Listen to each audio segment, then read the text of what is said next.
నిన్నటి రోజున స్వయం ప్రభ చరిత్ర తట్టుకున్నాం. ఈరోజు కిష్కింధాకాండ 7వ సర్గం నుంచి ఆరంభమవుతుంది. బాగా పూర్తి చేసే ప్రయత్నం చేద్దాం. కిష్కింధాకాండ. శ్రీ మహాదేవ ఉవాచ అథ తత్ర సమాసేన వృక్షండేషు వానరాః చింతయతో విముచ్యంతః సీతామార్గణకర్షితాః తత్రోవాచామ్యతః కాంచన్ వానరాణాం వానరర్షభः భ్రమతాం గహ్వరే స్మాగో మాసో నూటం గతో భవతు సీతానాథగతాస్మాభిర్నకృతో రాజశాసనో యది గచ్ఛామ కిష్కింధాం సుగ్రీవోస్మాన్ హనిష్యతి. ఆ పరమేశ్వరుడు చెప్తూ ఉన్నాడు, ఓ కాత్యాయని, ఇక్కడ సీతాన్వేషంలో అలసిపోయేటువంటి వానరులు దట్టముగా చెట్లు ఉన్నటువంటి చోట కూర్చుండి ఏమి చెయ్యాలో తోచక ఆలోచిస్తూ ఉన్నాడు. అందులో అప్పుడే వానర శ్రేష్ఠుడు అయినటువంటి అంగదుడు ఈ విధంగా అంటున్నాడు, ఓ వానర శ్రేష్ఠులారా, ఓ వానర శ్రేష్ఠులారా, మనము ఈ గుహలో తిరుగుతూ ఒక మాసం నెలలు గడిచిపోయి ఉంటాయి. అవశ్యంగా పూర్తయి ఉంది.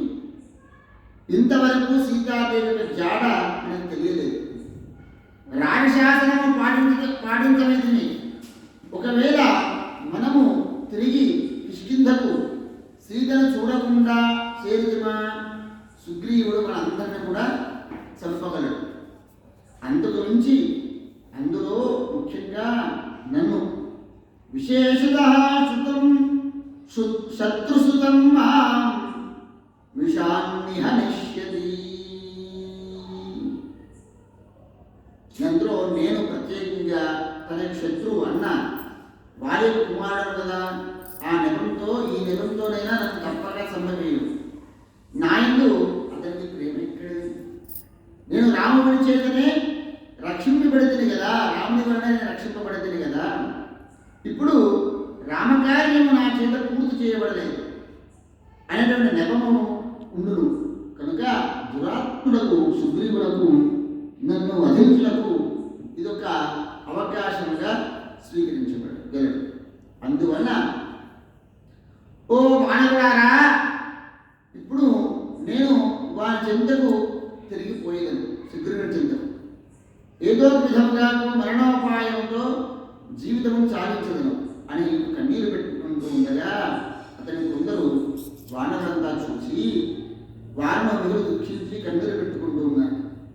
అటు వెంబట యువరాజు ఇలా చెప్పినారు, ఓ అంగదా, నీవెందుకు శోకిందు? ప్రాణరక్షకులము మేము ఉన్నాము కదా. నిర్భయమై మనము ఈ గుహలోనే నివసించదము. ఈ నగరము అమరావతి నగరం వల్లే సర్వ సమృద్ధమై సౌభాగ్యంతో అలరారుతున్నది. ఈ విధంగా